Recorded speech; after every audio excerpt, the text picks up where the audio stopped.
in looking at personality, in chapter 3 of the textbook, we are kind of looking at taking those ideas that we talked about last in the first section of the chapter, which is that filter or that view through which we see things. So we're going to take a look at personality and how that's viewed. So first we're going to define it. We're going to look at characteristics and traits, how we interpret others, how we form impressions, looking at the idea of Gestalts, an example of an algebraic impression, and stereotypes. So the first thing when we're looking at defining personality, what we're looking at is an individual's way of thinking, feeling, and acting. Now, a lot of that, again, is going to be influenced by the unconscious mind, the belief systems, the perceptual filter that we've already created. And that's kind of sitting behind everything. And this is going to be based on traits, enduring motives, and impulses. So the characteristics of who we are, I think you might find that, sometimes there's characteristics of families. So there might be certain things that families have a tendency to do, but you might also find that even children, when they're very, very young, will end up with specific characteristics that start from the very beginning. You take two twins and one might be really different from the other one, and it's just how they came out. So what we want to look at is a couple of traits that we can look at with personality. The first one is openness. So that's kind of your interest in new ideas. How open are you to seeking out new experiences? Are you imaginative, creative? Those kinds of ideas, being open to new experiences. Conscientiousness relates to the degree to which you're organized around pursuing your goals. How well do you stick to those goals as well? Extroversion relates to how you interact with others. Are you really comfortable in relating to other people? Are you more outgoing, or are you more internal? Agreeableness is trusting, a friend, being cooperative with other people. And neuroticism is the degree that you have negative thoughts about yourself. So these are some characteristics of a person's personality. So you might look at these as being degrees of how much of these each person has. When you're interpreting other people, one of the things that you can look at is we have a tendency to perceive others based on our own traits. We might look at whether those are positive or negative based on how we feel about ourselves. So that might be a way to know about that. Self-enhancement bias is that your unique traits are oftentimes viewed as being better than someone else's. So that's another element to look at. We generalize what we know. So we make presumptions about traits. So we think that maybe if a person is very friendly, that they're also an extrovert or outgoing. And that's not necessarily true. So you might find that some people are maybe outgoing and maybe friendly, but they may be a little bit more of an internal person. So they're not necessarily things that go together, but we have a tendency to make them go together. And this idea of implicit personality theory is we make assumptions about who that person is based on our desire to have certainty, like being able to anticipate the way that someone's going to act or behave. So we form impressions about other people based on what we focus on. So you might notice specific things. I think if you were out on a street late at night, you might be more likely to form, more scary impressions just because you might feel vulnerable. And we look at how we organize information. So I have, if you guys look in the textbook, it mentions a gentleman, and it says, it's summer and you're hanging out the lake with your friends. And as you lie on the beach, a man pictured in the photo approaches you. So look at the picture on page 77 of your textbook. He introduces himself as Ted and tells you he's waiting for some friends that are supposed to help him load his sailboat into his car. He's easy to talk to, friendly, has a nice smile. His left arm's in a sling, and he casually mentions that he injured it playing racquetball. Because his arm's hurting and his friends are missing, he asks if you would help him load his boat. You say sure, and you walk with him to the parking lot. But when you get there, get to Ted's car, you don't see a boat. When you ask him where his boat is, he says, "Oh, it's at my folks' house. It'll just take a couple of minutes up the hill. It'll just going to take a couple of minutes." And you tell him that you can't go with him because your friends will wonder where you are. "That's okay," he says. "Should have told you that it wasn't in the parking lot. Thanks for bothering anyways." And the two of you walk back to the beach. Ted repeats his apologies and expresses his gratitude for your willingness to help him. He's polite and strikes you as sincere. So think about your encounter with all that you perceived. What's your impression of him? In this case, this is actually a real life situation by a woman named Janice Graham who interacted with Ted Bundy. Now, Ted Bundy is a notorious serial killer, and one of the reasons that he's so striking is, we had this thing when we were growing up as kids, and this idea of what they call stranger danger. And I know that, when I was a kid, there was always this fear about, oh, this person's really scary and this person's really dangerous to you. You better be careful.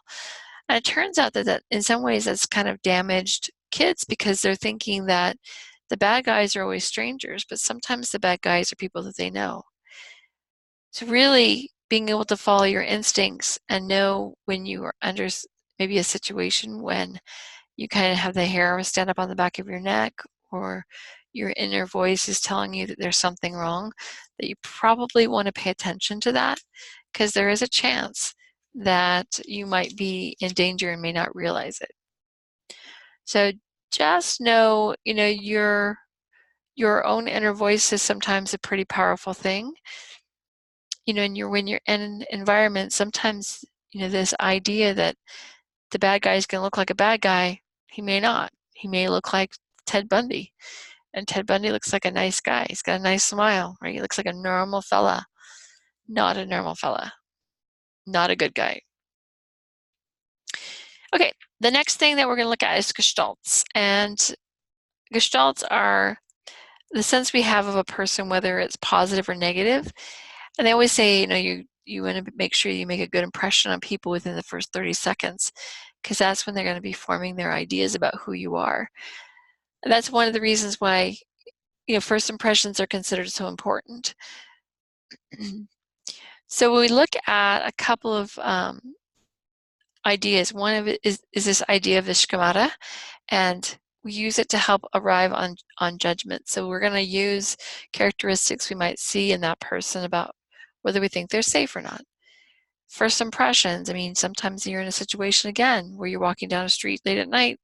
You need to determine if this person looks safe or not safe to you. Are they following you? Are they following you too close? Do you feel uncomfortable? Sometimes you just feel uncomfortable based on the circumstances, but sometimes you feel uncomfortable based on some internal knowing. So just, yeah, it can be useful for making quick judgment.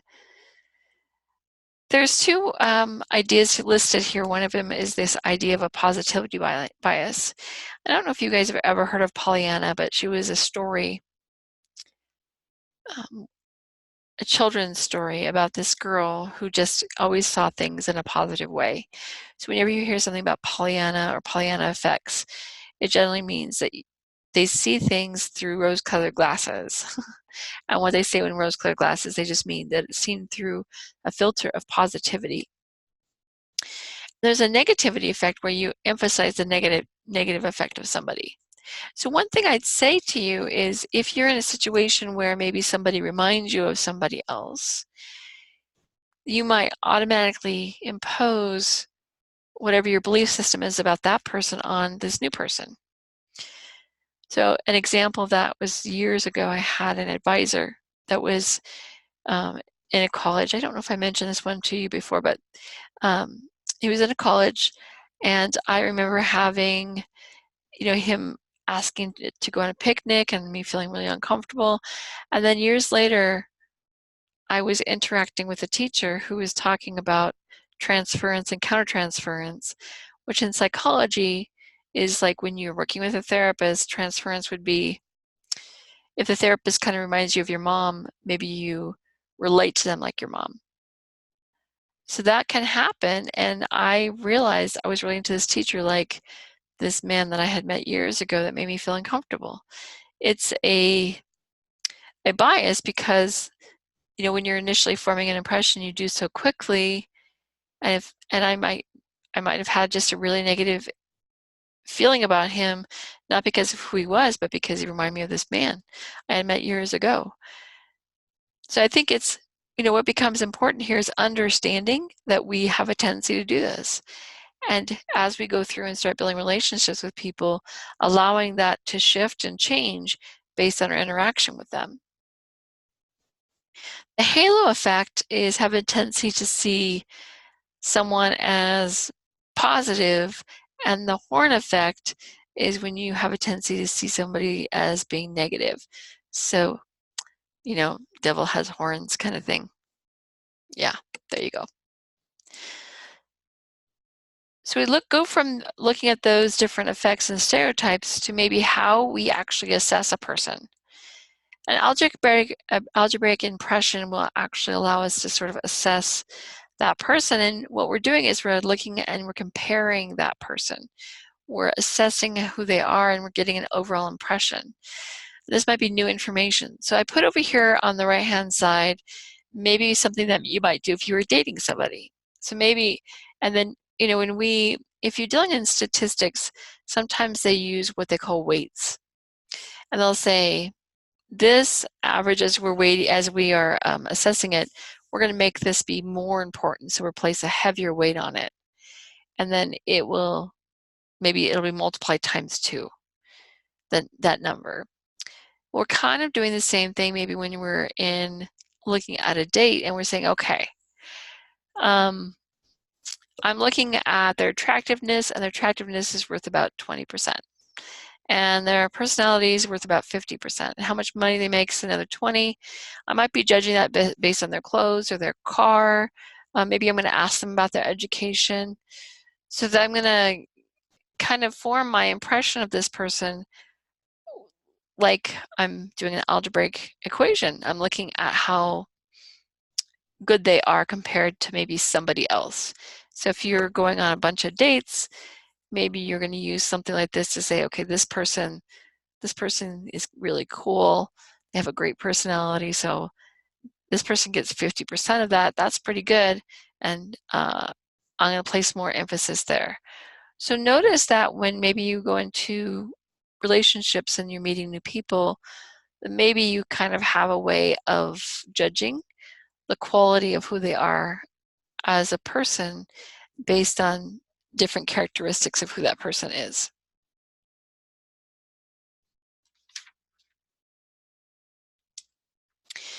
Now, when we look at stereotypes, I think we do this just to survive.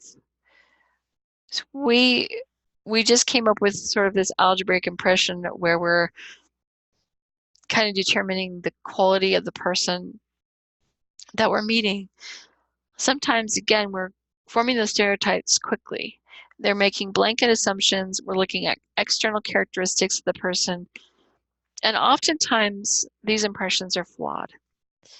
It's really not going to be a situation where you can avoid it. So what you can do instead is go, okay, I might be making an assumption about who this person is. So how do I choose to interpret that? How am I choosing to take that on, and how am I using that information based on the stereotype of that person on my initial impression of who they are? I need to make sure that I am overcoming that by allowing that person to be somebody different from my initial impression. Because again, I'm doing it quickly and it may not be an accurate impression.